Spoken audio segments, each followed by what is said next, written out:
Hello, everybody, and welcome back to Pub Talk. We have a little good update for you guys before we get the show started, but we'll talk about that here in a sec once we're done with the intro. We have a bunch of sports topics to get into, as well as the best matchups coming up this year for the NFL. Then we'll round out the show with three beers. But before we get to all that, Pub Talk is brought to you by Route 11 Chips, the best chips here in the Shenandoah Valley with great flavors such as Chesapeake crab, barbecue, and salt and pepper. So make sure you check out your local stores to grab your chip bag today. Okay, let's get right into it. Had a little bit of a technical issue. We tried to record this earlier, but it was actually not recording our voice. So if I would have uploaded this, all you would have heard is dead silence. But a good update for you guys. So here towards the end of July, we will be starting up weekly shows once again, getting out of this 2-year lull. Our setup will now become more remote now, so we will be able to actually do live shows once again and also be doing them weekly. So getting out of this 2-year here and there where we're going to be doing weekly shows now finally. Yeah. Tasting a lot more beers, hopefully having a lot more better topics to also talk about, get into some more funny topics, get into some more tier lists maybe this summer. So we'll get into that, but that's for another day. So let's go ahead and start off today, though. Baker Mayfield has been traded from the Cleveland Browns now to the Carolina Panthers. Yeah. For a fifth-round draft pick. And that is it. Wow. What a stab in the back for a guy. I'll go off on a little tangent here first, but then I'll let you have the floor. But what a stab in the back for a guy who the year after you go fucking 0-16, hell, even 1-31 in the last 2 years even. First player taken in the draft. First player taken in the draft in 2018. He leads he breaks the record for most touchdown passes by a rookie. He also leads your team to the playoffs in 2 years later, gives that team its first playoff win in a long time as well. And then last year he's injured. He has a torn labrum. He's suffering in pain, but he still wants to play. But ultimately it's just not good enough. And now you guys get Deshaun Watson over the offseason, a guy who is probably not going to play a down of football this upcoming year once the trial is set in stone with Roger Goodell. But you still now trade him away for a fifth-round draft pick. And that's it. That's all you did. From 2 years from now, too. It's not even next year. That is absolutely asinine. That is insane. They literally got rid of him for a bargain. Well, they spent $70 million to get rid of him. Because, you got to pay freaking Watson. You got to, what was it? $46 million. You had to pay $46 million to Deshaun Watson because his money was all guaranteed. He has the highest guaranteed contract in NFL history. And he's not even going to play. Not going to play it down to football next year. Yeah. He will not play it down. See, my whole thing is this. If the NFL follows in line with what Major League Baseball did, Trevor Bauer was involved with a girl. And even the court system refused to say. They said basically we can't file charges against him because this will be a bad lawsuit. We're not going to go through with it. And Major League Baseball suspended Trevor Bauer for 2 fucking years. 2 whole seasons. Without pay. Well, I don't know if it'll be without pay or how that's all structured and stuff, but still. But for 2 whole seasons, guy has a way worse resume than what Trevor Bauer has done. I think so. So and let's not forget, this is also going into the same, agency, the NFL, that suspended Ray Rice for only 2 games for beating the shit out of his girlfriend. Let's also not forget about that. Who also says, I have no power to get rid of Dan Snyder. Fuck you. Everything that has come out of Washington is nothing but horrid, nothing but terrible, and you do nothing about it. This whole thing with Deshaun Watson has been going on now for how fucking long, and he is not going to play it down to football, but you still do. You have to take your time with it. You have to do all this. Well, that's because of the power of the Players Association, right? You're not going to let these guys take advantage of the players. They're just not. Okay, but then guess who gets the short end of the stick? Baker Mayfield. Well, it's the same thing. You can go all the way back to the NFL's decisions when they dealt with freaking Tom Brady, suspended him for 4 games for allegedly letting air out of footballs. None of that was ever proven. None of that had any and Brady freaking won a Super Bowl anyway. Yeah, he won he finished second in the MVP. And, won a and Super so Bowl. they're going to do greatest comeback the ever. NFL is going to do what the NFL does. The fact is that I think Carolina gets a deal here. You know, they're paying. You know, they got Sam Darnold. Sam Darnold's contract is about $19 million, where Baker's is about $9 million. You know what I mean? Because Cleveland's going to pay a portion of his salary and allow Carolina to pay a lot less. And then guess what's going to happen is Baker's gone. Deshaun Watson's not going to be there. And then you're going to have to pay Jacoby Brissett about $5 million to freaking be your one season starter. And then you have you what do you do if he gets hurt? What do you do? Because I'm fully convinced that Deshaun Watson will never see the field this year. He's never going to play this season. There's no way in hell that he sees the field with everything that has happened. If he sees the field, the NFL is just it's terrible, man. I don't understand. So with Cleveland, I'm thinking, you know, Baker got with Carolina, I think Baker got a good deal. You know what I mean? It's not ideal. Yes, he's got to be with Sam Darnold, but at the end of the day, Sam Darnold last year was horrible. You know, I think he threw like 13 picks last year, some shit. He only threw less than 10 touchdowns and had like 13 picks. Some crazy number, some bad number. And he started off so well. Right. Then, and they had about $19 million on him, and his fucking money's guaranteed too. So they sent a second rounder and a third rounder to the Jets and some cash for freaking Sam Darnold, and they got freaking dirty toilet paper back. Yeah. I don't know. If I'm Baker, I'll be happy if I can return to form. The number one thing about Carolina last year, and they've got some players around there. Christian. They have a McCaffrey. good offensive line. They've got components there, but it's just not all that spectacular. It's not. The finished product is not all that great. The issue that I have is that when their new head coach came in after Freddie Kitchens, Matt Rule. What's his name? No. The Cleveland Browns. Oh. I don't give a shit about Carolina. I'm talking about Cleveland. From the Minnesota Vikings. He came in, he turned them around, led them to a playoff. Stefanski? Playoff run. Yeah, Kevin Stefanski. Led them to the playoffs. And everything is like, dude, the Browns actually have a good squad now with him at the helm and Baker as his quarterback. They have a good team. And then 2 years later, after Baker gets fucking hurt all year last year, you just throw your franchise quarterback away. What the hell happened? What just happened? You guys are a joke of a franchise before Baker came in because let's not forget 1-31 in 2 years. Yeah. You went 0-16. And then you hired Freddie Kitchens as your head coach. And then all of a sudden it seemed to just finally be changing. And then now you get rid of your franchise quarterback. And now you're not going to have a quarterback who's starting next year, and he's going to have to be your third or fourth best option. This has been you're telling me that Cleveland people actually were scared of Cleveland for a little bit because they had a good team, and now you don't. Yeah, I don't know what's going to happen to them. I really don't know what's going to happen. Yeah. Because what's there to be scared of on their offense?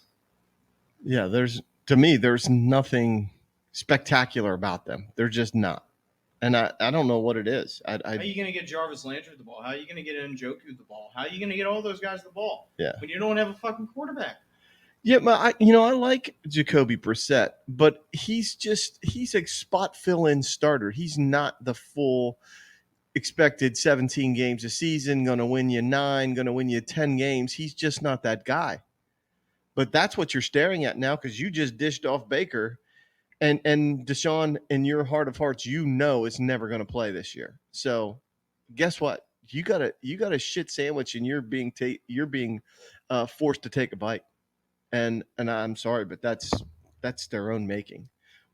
Yeah. But it all goes back to what they were talking about, saying that, Baker was he was less than mature, and he was late for meetings, and he acted a certain way, and it's just like, you know what? Well, that's your fault. That's your fault. That's where management and coaching comes in and stomps his nuts and goes, look, you're not a superstar. You haven't done shit in this league Who yet. is this you're talking about? I'm sorry. Baker Mayfield Baker. and Yeah. Oh, and yeah. and his I'm not their saying that the push guy to was go a after Deshaun end-all, Watson. be-all Right, he great wasn't. character. No. Yeah, and so I'm But I'm like, saying he was their better option Yeah. in terms of actually playing next year. Yeah. Anyway, I don't know. I Do you just- think it's fair to call him? Do you think it's fair to call Baker Mayfield maybe an early bust? Like, no. You don't think so? No. I think he was a top 15 quarterback easily in the league. There's no question about that, I feel. If Yeah. you look at his career, excluding last year when he was playing hurt Okay. constantly, I- you look at how he turned that franchise around. Okay, You really but- do look at that. he was number one overall after winning the Heisman Trophy, Yeah. and in 4 seasons he's completely dumped by his number one squad, the squad that drafted him. 4 seasons he's done. Yeah. So how do you go from being the Heisman Trophy number one overall quarterback to being dumped in 4 years? You have said this so many times about what have you done for me recent? What have you done for me recent? But you said he was a playoff guy, and Exactly. But I'm talking about last fucking year. If you're talking about what have you done for me? Well, you've been hurt all damn year, and yet you still want to play, and guess what? You're not producing. So what does Cleveland take that as? This guy's a fucking nutcase, essentially, and he's not going to back down. And now you have an opportunity to get Deshaun Watson. Well, look at what this guy did when he wasn't, not playing. When he was playing. Let's go out and get this guy. I just see it how Cleveland's front office is like, they're very short-term minded. They don't look at what Baker has actually done for them. Yeah. When I go, yeah, he led you to the fucking playoffs 2 years ago. Yeah, he had a sophomore slump after the playoffs. Yeah, he was hurt most of the time. So why do you have to trade his ass away then? This happens to everybody. It happens to a lot of guys. So why is the case of you just trading him away for, once again, a 5th round pick of all things as well? It's not even you're getting, a 1st round pick. You're not getting that. So, and you're giving the highest guaranteed money contract in NFL history. So they had 15 quarterbacks since 2013. Since 2013, they've only won 47 games since 2013. Right? Only 47 games. Yeah, that's absolutely. So it's like a 328 winning percentage, something like that, 325. Listen to the names of quarterbacks that they've had since this owner has been there.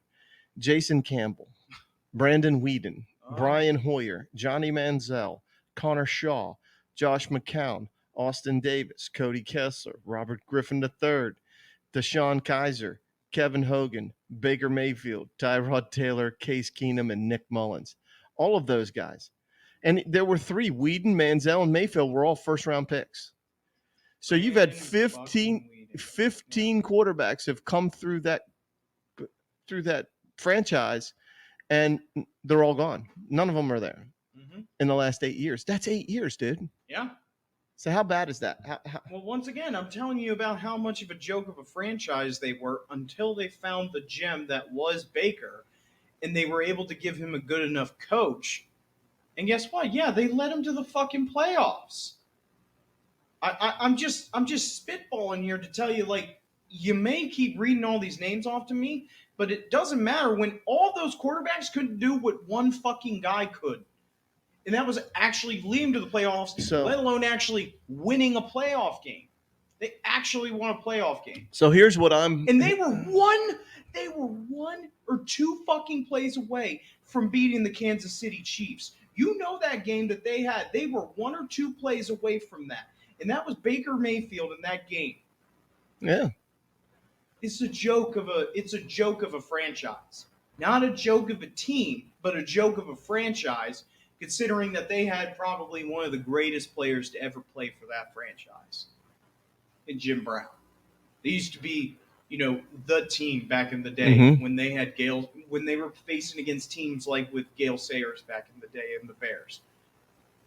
What was it? 9 fucking championships the Browns won. Yeah. Yeah, unstoppable force. And then apparently after Ernest Biner fumbled the football, it was just like, yeah, let's just, and then, the team sold the Cleveland Browns. What was it? It was Ozzy. No, it wasn't Ozzy. Um, anyway, but they sold the Cleveland Browns for a time, and the Cleveland Browns weren't a franchise, and then they came back. Remember that? This is like, it makes no sense to me. Anyway, I think it's a terrible decision by the Cleveland Browns. To do what they did? To do what they did. And also, if you think that Deshaun Watson's just going to get a slap on the wrist here, he's fucking not. He's not going to play it down to football next year. And who knows? He may not play it down to football for 2 years. But guess what? You gave him guaranteed money. Right. And that's the problem is, with with Baker is the only other quarterback left unsigned is Jimmy Garoppolo, Jimmy G. And they said they were talking about his $25 million unguaranteed money. That is a big hangup. But here, looking at the list of things, the Browns, if Deshaun Watson is suspended for the season, which is highly likely, Cleveland should pay Garoppolo to step in. Well, then you run into a whole nother conundrum then. But they're just keep him for free agency for 1 year, get him freaking. I might root for the Browns then. Yeah, franchise him, pay him the top salary, and then let him hit free agency and go find another spot. The problem is Jimmy has never been healthy for his entire career. You know what I mean? He's always missed a number of games. So the Seahawks are also, but the problem with that is that, the Seahawks and the 49ers are they're league rivals. So it wouldn't, it wouldn't be right to send somebody there. The Falcons, you got Desmond Ridder, who's the young kid from Cincinnati. And then you got Marcus Mariota there. So there was talking about Garoppolo as an upgrade to both of those guys. Okay. The Texans, but they're saying that, hey, that's not a great place to go because they're still building. The Steelers, Garoppolo is better than anything that the Steelers have.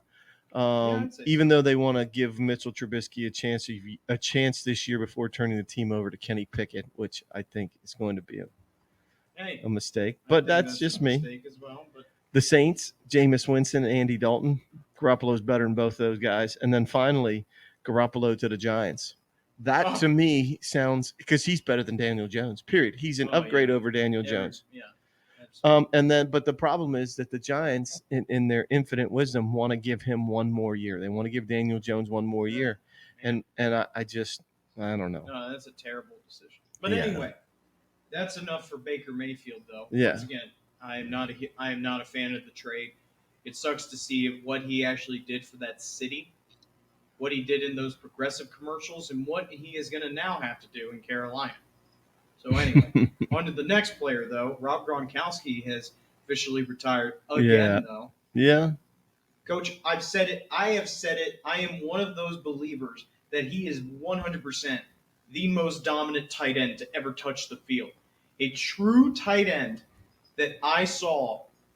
I saw Tony Gonzalez play. I did. I saw him, he was a very good tight end. Oh, yeah. But man, oh, man, when I think of a name like Gronk, when I see a guy who was easily that pinnacle, that safety net, you always think of the safety net as that guy that you will look to. Tom had that his entire, second half of his career with Gronk from 2010 onward.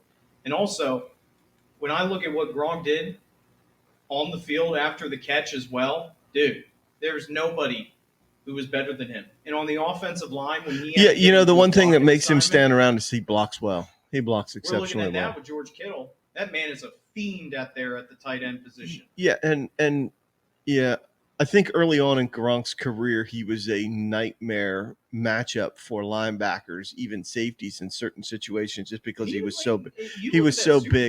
Because he was so big. I don't see Kittle in the same manner, although he's dynamic. I still get it. But when you think about a pass-catching tight end, Kittle, Kelsey, Gronkowski, all of these guys, even Tony Gonzalez, but Gonzalez has to take his hat off to a young kid like Kittle and Kelsey, because shit, they're both really, really good. Kelsey's a freaking nightmare matchup anyway. Yeah, exactly.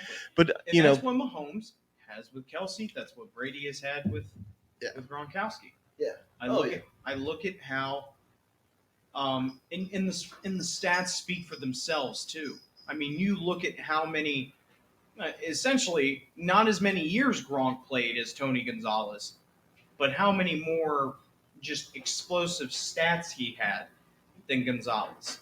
And also, ultimately, I know it's a team game, but guess what? You know, having the Super Bowls is actually a pretty fucking good thing. Having 4 Super Bowls under his belt is actually a pretty dope ass thing to have when you're considered one of the best tight ends. Yeah. Tony Gonzalez played for the Kansas City Chiefs and the Atlanta Falcons. Yeah. He never. I'll say this: like, hey, if you want to be a tight end that wants to be considered the greatest, well, I should see yourself going to a good team. Yeah, the Atlanta Falcons were never that back in the late 2000s. If you take a look at the list of who the best tight ends are of all time, I'm sure Kellen Winslow's on there. I'm sure. Once again, Tony is. Travis Kelce absolutely has. Number 1 is Tony Gonzalez, just because of his longevity.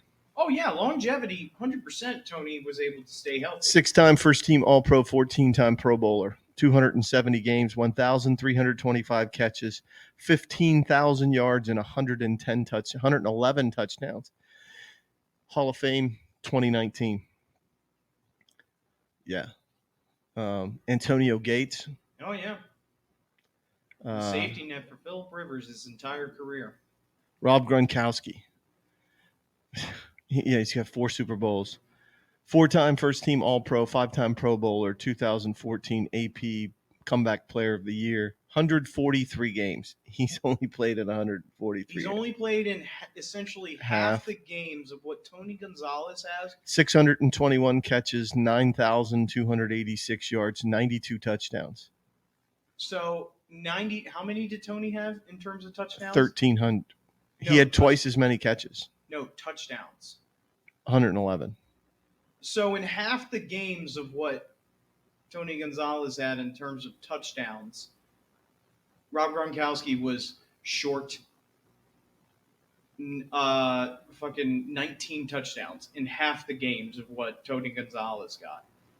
Yeah, I mean, it is what it is. I mean, if you're going to be that big figure down in the end zone as well, that's what Gronk was as well. He was a mismatch to everybody. He's got 6,000 more yards receiving. 6,000 more yards than freaking Gronkowski. Oh, I don't disagree on that. But when I look at how 15,000 yards. Once again, when I look at how Gronk essentially in this day and age, you need to be, and you tell this to everybody too, you will learn how to block first before you catch. Gronk is without a doubt the best blocking tight end in this era of football. I think you're right. He has been.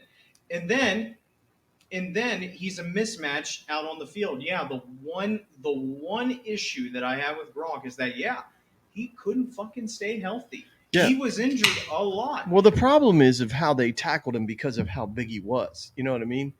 In order to tackle him, and all that did was cause more injuries for him. In the manner in which to gang tackle the guy, you had to hit him low. You had to do certain things to him that just freaking battered his body. I also look at how, once again, the Super Bowls help with this. I look at how in those big moment games and in those games where they needed Gronk, and even in the losses, guess what? Get you. Gronk was still able to make huge plays. Tony Gonzalez may have played twice as many fucking games, but in the big moments, guess who didn't show up sometimes? It was Tony. He wasn't open sometimes. And if you have a Hall of Fame tight end, I would assume you would throw it up to him from time to time as well. I go, dude, that Super Bowl against the Eagles, man, dude, Gronk, the 2017 one, dude, Tom Brady was having a field day in that game. He threw the ball 50 plus times for over 500 yards. Gronk had 2 touchdowns in that game and was a mismatch all over the field. Yeah. Once again, against the Seahawks, literally linebacker man coverage right up the right side on a wheel route. Just complete mismatch, not even close.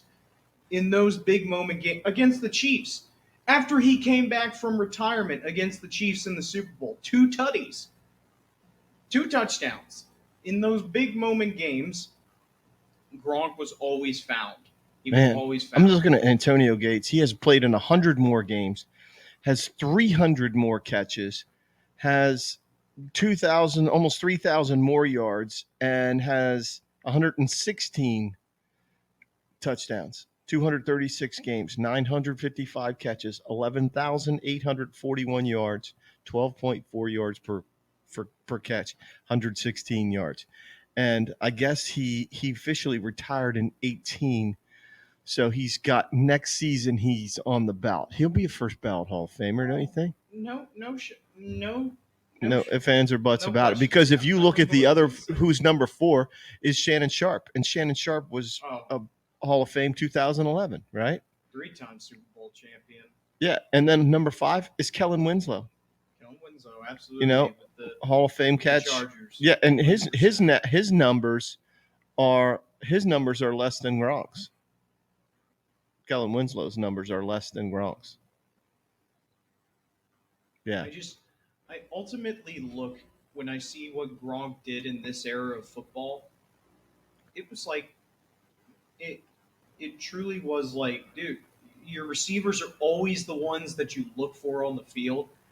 The tight end will be there every once in a while, make 2 catches. But dude, there are so many fucking games where Gronk was the guy that was always open and was always the safety net for Tom Brady. He just always was. And then also after Tom Brady was like, I'm leaving New England, Rob was like, I don't want to play for anybody else. It's like, yeah, dude, that's my guy. And yeah. then ultimately, after these last 2 years, he won another Super Bowl. In those big moments, yeah, he still fucking showed up. He really did. He really did show up. Yeah. I just look at all these other tight ends, especially now in the league right now. Dude, Travis Kelce shows up at the biggest moments. Yeah. George Kittle shows up in big moments. The big tight ends always show up in the biggest moments. When I look at these other tight ends, guess what? None of them have Super Bowls. They don't.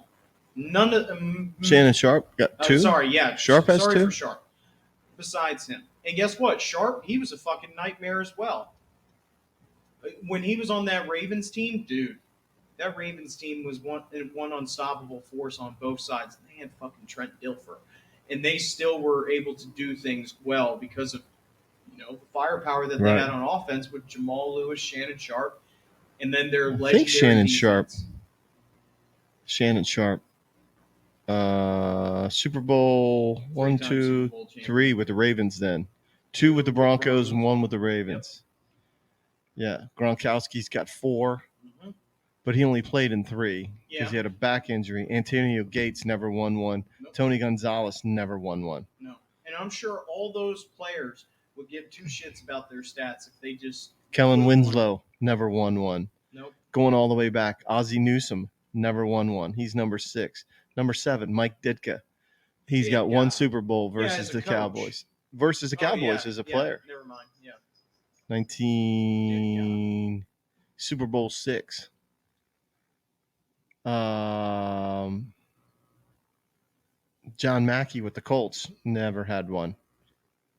Jason Witten. Nope. Jason Witten never had one. Nope.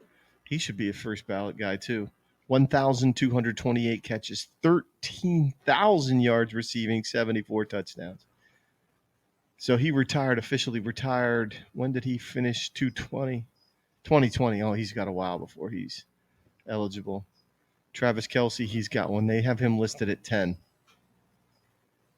He's got a Super Bowl though. Yeah. Hell, he's played in every big game. Yeah. With Mahomes. Yeah. Dave Casper, the great Dave Casper. Mm-hmm. Casper the Ghost. But anyway, I look at all those and I go, yeah, they don't hold a jockstrap to me in terms of what Gronk did. Yeah, I mean, he's pretty special. So yeah. All right, well, let's Gronk has had a special career, and I'm sure he never spent a dime of his contract money. Yeah, he's heard That that. is another thing that makes him the greatest ever. Is he never spent a dime of his contract. Yeah, he money. banked all of that. All lived off of promotional stuff and sponsorships. Unreal. But And it's not like that stuff's going to go away. I mean, he's still a marketable guy. oh no, 100%. What do you think a guy like that does now, though? What does Gronkowski do? Oh, he could easily be an analyst. He was on Fox from time to time back in when the from time to time. He was on Fox. Oh, well, Easily maybe he'll be a- team up with Brady in the booth. Yeah, who the fuck knows? Have him as Gronk yeah, on the field? Yeah, as the sideline reporter. They'll Yeah. love him down there. Dude. Right. Yeah, hell yeah. Anyway, like, so we have a bunch of like championship. Right now is the time for championship Yep. sports to finally come to Yep. an end. We'll start off with this: the College World Series Mm-hmm. has finally come to an end. Ole Miss raised the trophy. They beat Oklahoma. Mhm. Sorry that the baseball team couldn't. Game 1, do- 10-3. Game 2, 4-2. Yep. Put a ring Sorry on your that finger. they couldn't do what the softball team could, but Ole Miss. Last year was Mississippi State to hoist the trophy. This year, it's Ole Miss to hoist the trophy. Was it Ole Miss's first Yep, first ever championship. First ever for championship. college That's got to be baseball. cool. It was the same thing for Mississippi State last year as well. So that was like I said, it was a real treat to watch college baseball this year because I followed along with the scene. Saw Tennessee lose to Notre Dame, the number one team in the country. Ultimately, broke so many records to get upset by Notre Dame on their home turf, and then ultimately at the World Series, you see Oklahoma come out of nowhere. They beat Florida, then they come out and stomp Virginia Tech in 3 games, high-scoring games as well. Yeah. Arkansas Arkansas. get back to the World Series as well after a shocking defeat last year to North Carolina State, who ultimately was the COVID team that had to be dropped from the World Series because players tested positive. But like then Arkansas comes back and makes it to the World Series. They beat Stanford in the first round. It was a real joy to watch, and it's a spectacle. It is. Omaha is 100%. We were supposed to go. We were spectacle. supposed to go 2 years ago. Your mother and I were going to travel out there with the Buzzies to go watch the College World Series. Just go and do a weekend thing and just grab a game, maybe 2 or whatever, you know. Yeah. But then freaking that COVID shit, COVID the big happened. C word, and it ain't. I got you. Yeah. Yeah. So what are we getting hit up with here? Anyway, Right. but the College World Series is over. You just gotta like that. You gotta like the fact that these guys, anybody can win that College World Series. Anybody. The best team doesn't always win. You know what I mean? You look who was ranked and the ratings for all those guys, and for Ole Miss to come out of nowhere. Ole Miss was undefeated through the World Series. Yeah, they also had a great pitching staff, a great combined pitching crew that in that championship series shut out Oklahoma. They didn't have a chance in hell, essentially. Did a great job. But Ole Miss has hoisted the trophy. The Golden State Warriors get their championship back once again after, a couple of shockingly, I want to say like mind-numbing years for that city probably. Klay Thompson hadn't played in a long What, 2 years? time. 2 years? 2 years. He had the torn ACL, and then he had the ruptured Achilles, or was it the Achilles first and then a torn ACL? It doesn't matter. He had the two But freaking. that city, after being probably the most dominant team in the past 10 years, essentially for the NBA, came back and hoisted was that their another fourth? trophy. Fourth. No, yes, that is their fourth in the past 7 years now. 7 or 8 years now. Because 15 they won, 16 was the upset to Cleveland. Then in 17 they won, 18 they won. And Well, now I just 22 they won. Yeah, I know this, but and look, you know how I feel about the NBA. You know how I feel about these super teams and all this shit. Steph Curry isn't winning anything by himself. No one is winning. He has to have Yeah, sure. Draymond Green. He has to have Andre Iguodala. He has Sure. to have It's the freaking same Klay thing with Thompson. LeBron. He has to have Wiggins for it does Andrew Wiggins. He has to have all those fucking guys. Why? Because they're so good that yes, you give the ball to fucking Steph Curry and he's wide open because they got to defend the whole court. Yeah. If it's just him, they lick ass. Yeah, it's kind of And I get tired of everybody saying he's the greatest 3-point shooter of all time. Well, yeah, when he has a cast of characters around him, when he has a group of studs around him, fuck yeah, he does really sweet job. Same thing for LeBron. Yeah, he is nothing without Dwayne Wade and Chris Bosh and Ray Allen and that crew down in Miami. He is nothing without Kyrie Irving. He is nothing without Anthony Davis. He is nothing without any of those guys who helped him win championship games. I know that, but I just don't like it when they start saying shit about this person and that person. It takes a total team effort. And I'm sorry, but you're not winning anything of significance. And when I say significance, we're talking about in the sports world. I don't care if it's a World Series, a Super Bowl, a Stanley Cup, which we're going to get to, unless you've got Jimmys and Joes. You have to have those fucking guys around you. Nobody is going out there with a no-name group of guys and winning. You're just not. It's not going to happen. Yeah, so I absolutely understand. I don't know why I dislike it so much. It's not to take away his greatness. Steph Curry is freaking phenomenal freaking player. And then speaking of the Stanley Cup, the Colorado Avalanche stopped the three. What is it? First, what is it, 20 years? Would they say 20, 21 years since they hoisted the cup the last time? Probably. Up since 2001, yeah. Yeah, it's crazy that was 20 years ago.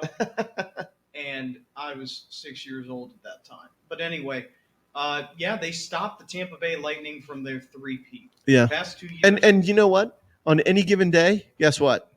Tampa wins. Yeah, but there was something special. There was something different about what Colorado was doing. Yeah, especially, I mean, you look at how essentially they were up 2-0, then it became 2-1, then 3-1.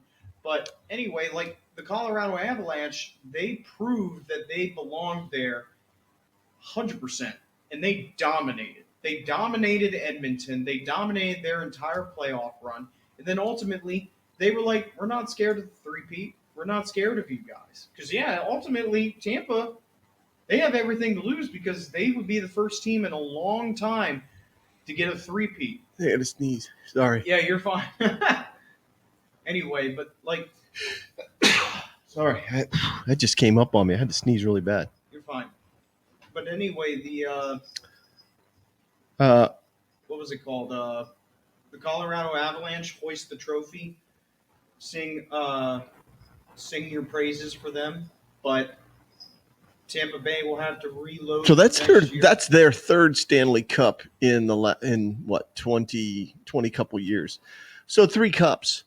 So how do you rate a franchise in any sport based on championships? What does it take for your franchise to be considered great, to have greatness?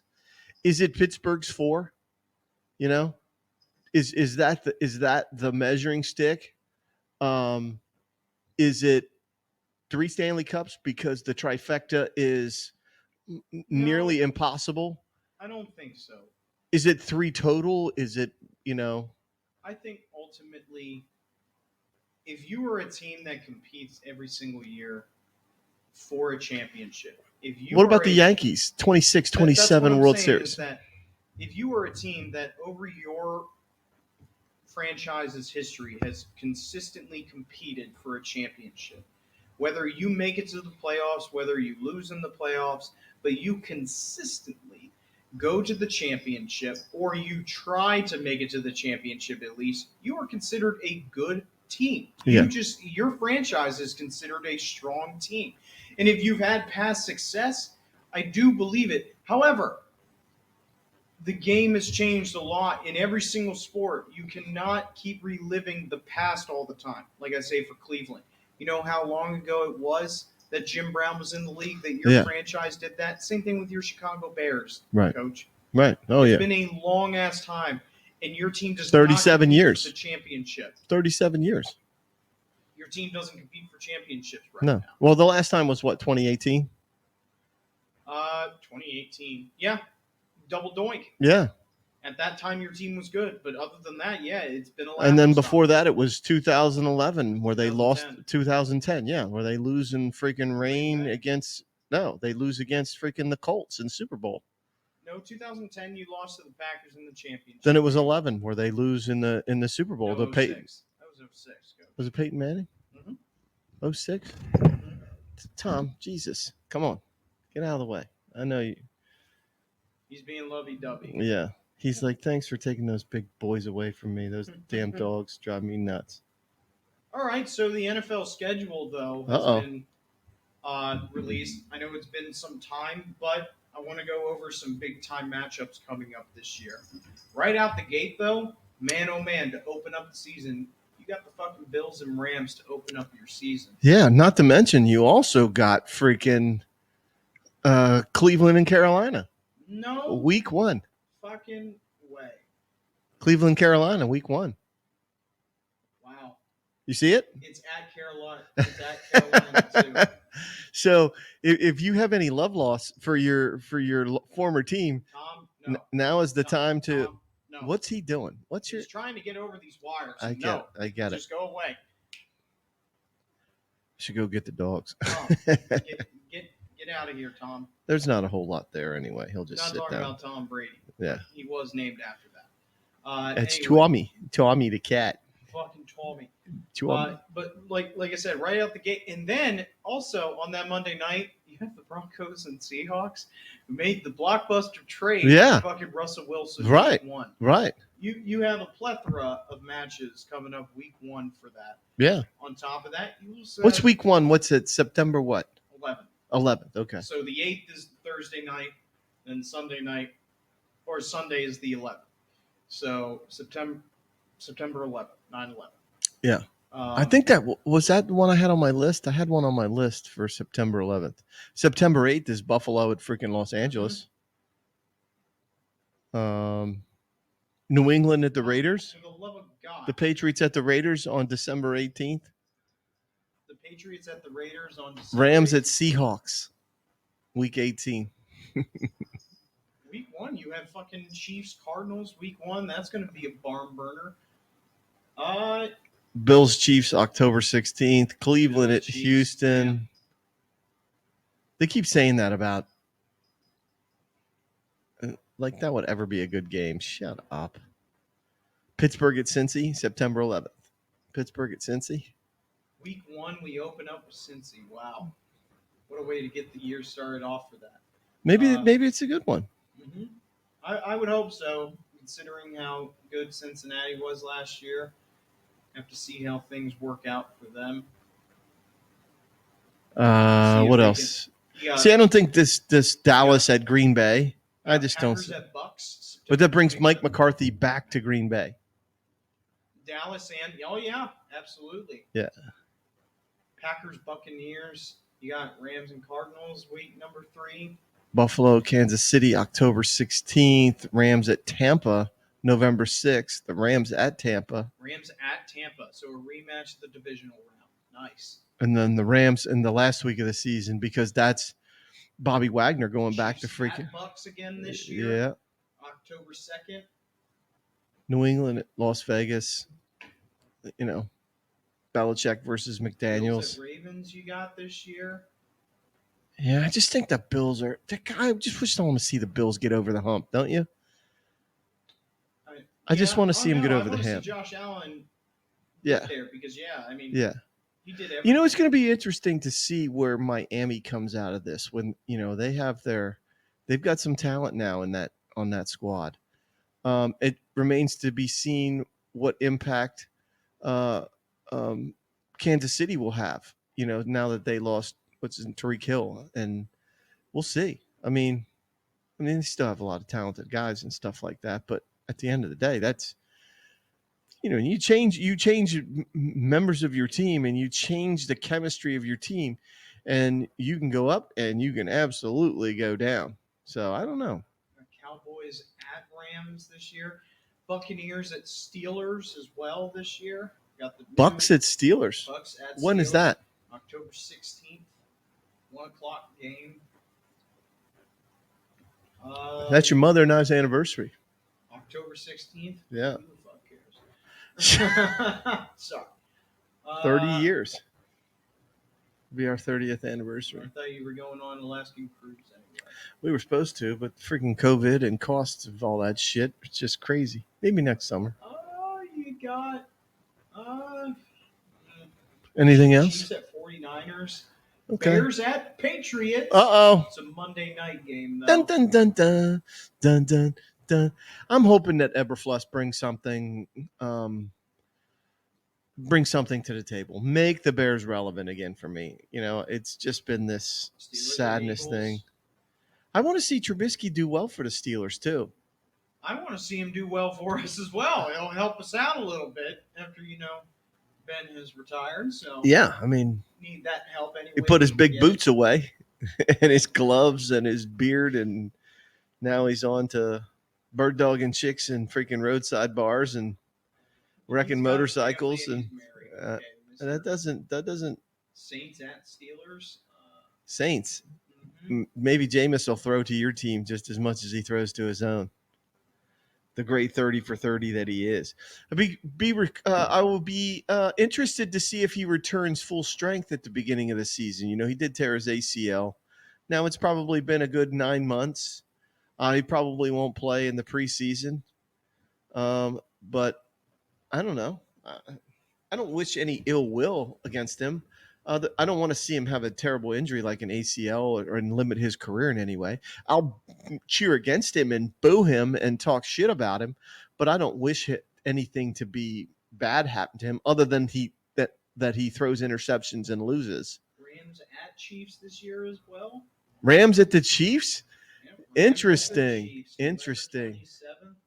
Packers at Eagles this year.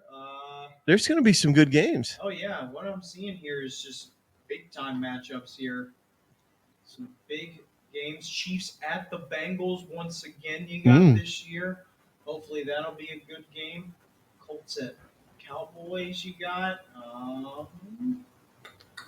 Who's the quarterback of the Colts now?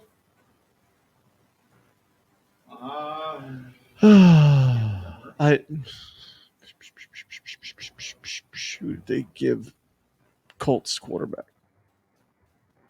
I don't know why it's slipping my mind. I don't know why it's slipping my mind right now. Yeah, I don't know. What do we got on Christmas this year, though? On Christmas. Oh, it's Matt Ryan. What the hell? I want to see you know what? They got a great coach. They got a great coach in Frank Reich. I think that the Colts are there. They got a tremendous running back in Jonathan Taylor. You got Michael Pittman. You got Alex Pierce, Paris Campbell. You got these guys that are pretty decent in receiving core. Mo Alley Cox at tight end. He's a freaking good young tight end. So this year you got Saturday football, December 24th. Uh-oh. And then you got the Raiders at the Steelers on December 24th. And then on Christmas, you have the Packers at the Dolphins. You have the Broncos at the Rams. And then to round out the night, you got the Buccaneers at the Cardinals on Christmas. 3 games on Christmas? 3 games on Christmas. Wow. What's on Thanksgiving? The good old, the Bears will be on there. The Lions will be on there in Dallas. You got the Bills and the Lions for a showdown at noon. Then you got the Giants at the Cowboys, as seen. Yeah. The Patriots at the Vikings. Oh, okay. Well, that might be okay. A good thing the Bears don't have to lose on Thanksgiving. Not this year, right? Right. But anyway, yeah. I mean, that's what you're looking at in terms of. Now, remember, there are 17 games. You want to get the beers covered? Yeah, I'm gonna. Okay. But now that we have 2 years now in a row where you have 17 games instead of your normal 16. So an extra week of football. And then what we got for New Year's this year? Week 17 on Sunday, January 1st. Yeah. Full schedule. You got Bills at Bengals. Okay. You got Rams at Chargers. Nice. You have a good plethora of games. The only thing is that essentially you have to go back to work the next day, which sucks. But anyway, that's going to be what we're looking at for in terms of the schedule this year. Coach is going to bring us the beers here in just a moment. We have 3 beers here to taste for you. Uh, it's weird because we actually did buy some Narragansett Black Cherry again, but we bought it in a big pack. And let's just say, I don't know if the one that we tasted on the show was good or bad because what we have now in the house, good. but what we have in the house now is the complete fucking opposite of what we have experienced on that show. Got skunked because I bought it cold, and then I had to transport it, and it got warm in my car. Probably, yeah. And you never know what happens. Sure. So Sure, absolutely. I don't know. It's probably what it was because, man, oh man, I tasted one yesterday and I was excited to taste it, and I was like, I feel like I'm drinking piss right now because this does not taste good. Yeah, it was not. It was not as sweet. It was not as not as smooth. But what do we got? definitely. All right, so let's start off here with this is Beltway Brewing. This is called District of Champions Beltway Brewing, and it's made in Sterling, Virginia. It's called a red lager. And I love Irish Reds. I love the Irish or the red lagers in general. This is it's a light beer. It's 4.8% alcohol by volume. Brewed and canned right here in Sterling, Virginia. As soon as I saw red lager, I thought, holy hell, we got to try it. We got to give it a try.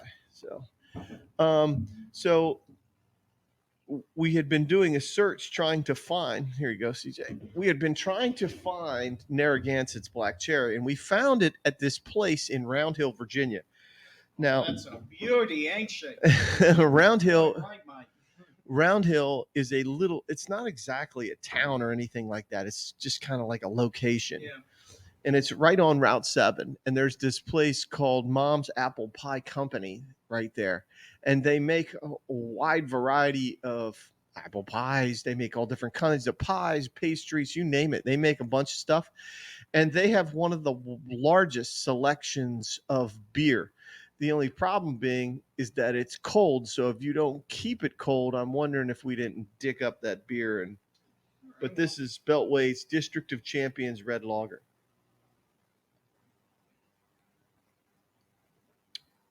Yeah. That's actually pretty good. Yeah. Very smooth.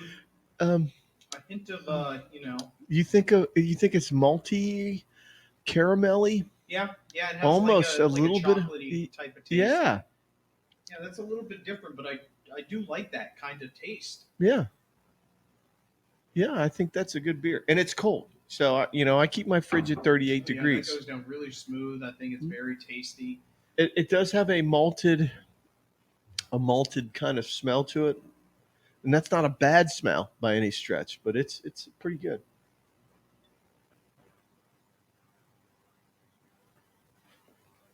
Oh yeah, and it finishes. There's no aftertaste. There's nothing bad about that at all. No, I think that's really as like the fourth thing that we usually do on the show. I would definitely go back for another. Oh hell yeah, and probably a couple more. Yeah, so the final thing that we talked about, if you haven't been with our show before, number one thing is what is its appearance in terms of smell? Is it clear? Is it cloudy, hazy? Those things, and it's just a general eyeballing of the beer. And does it have any notes? I'm saving this one for last. So the next one we're going to get into is called Another Red Ale. Another one. Yes. This is called Brewdog Fake Empire. It's called the 21st Century Red Ale. And this is also a fairly light beer. It's 5.0% alcohol by volume. It's brewed in Columbus, Ohio. But it's called the Empire Strikes.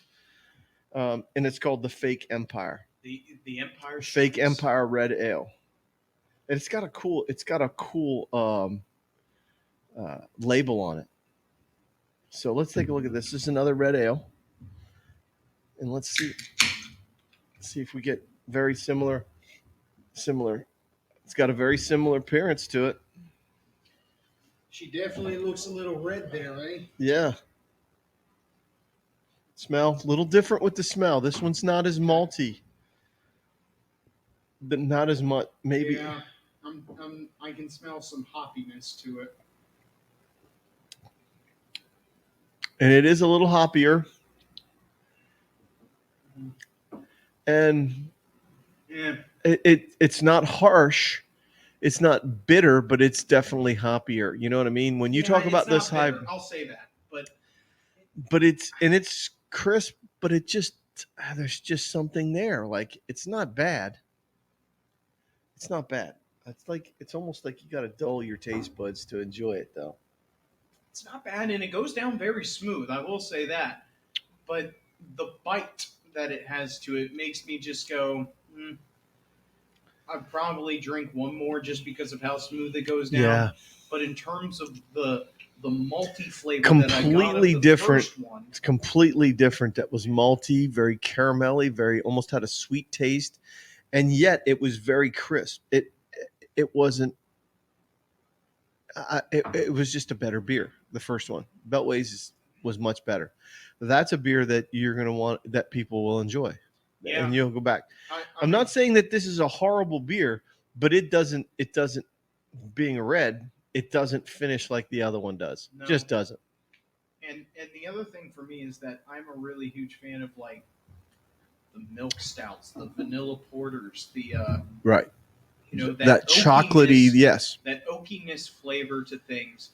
And when I compare that to a hoppiness, I go, man, I just don't enjoy that as much. It's not horrible, but it's not special. You know what I mean? There's not much more flavor to it than that as well from this one, where it gives you that bite and there's not much more left of that. Right. Well, and that's good for me is that there's no aftertaste. I'm not getting an aftertaste, which kind of raises its level. While it doesn't have this great flavor like the first one, the Beltway did, sure. It's still just kind of it just doesn't do what it's supposed to do. All right, so I met these guys once before when I was out selling chips. And this is a company down in Stafford, Virginia called Adventure Brewing. And these guys are a bunch of young guys, and they do a hell of a job. And so this is everybody's young, coach. To you. Well, these are young guys. They're 20 somethings, late 20s, early, maybe your age tops, right? They're old enough to be my children. But they have two locations down there. And I was at the one place we sold, had a good relationship with them, and they let me taste a number of different things. And they had a couple of award-winning beers. And so when I saw this and I saw that this is the light lager, I snagged it. And because if this is anything close to what they were always tinkering with things. They were always trying to create a new flavor, a new favorite for somebody. Okay. And this is called light lager. And I was looking for, and you can definitely tell it's light, but it's a little hazy, isn't it? No, it's not. It cleared right away. Look at that. Now I've got a crisp, clear smell. Nothing typical light beer smell to it.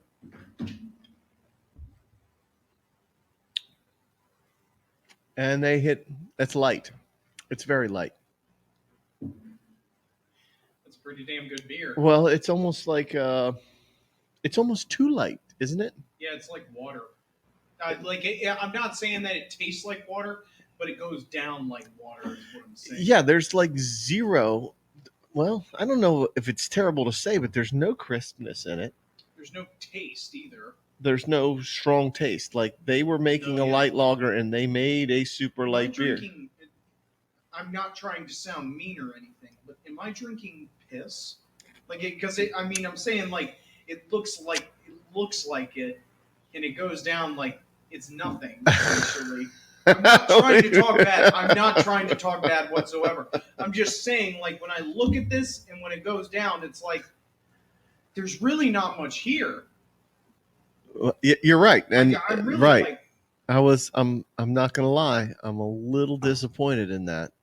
I don't think it's terrible, No, it's not. but the issue is that when they mean light lager, they mean like extra light lager, I think. Because you're literally taking a sip of this and you could be, it's like flavored water. Maybe not as strong as flavored water, but like, I mean, it's like, there's really not much here, man. There's really not. I don't know what happened. Yeah, I don't know. What is it? What are you What looking? I'm looking. Is it necessary for me to drink my own urine? No, but I love the taste and it's sterile. What's his name? What was his name? I don't fucking know. You're the one who said the quote. Yeah. What did he say? I'm looking for the exact quote. That's whatever. So it was freaking Dodgeball, the movie Dodgeball, where Patches O'Houlihan drinks his own. He talks about drinking his own urine because it's sterile and he likes the taste.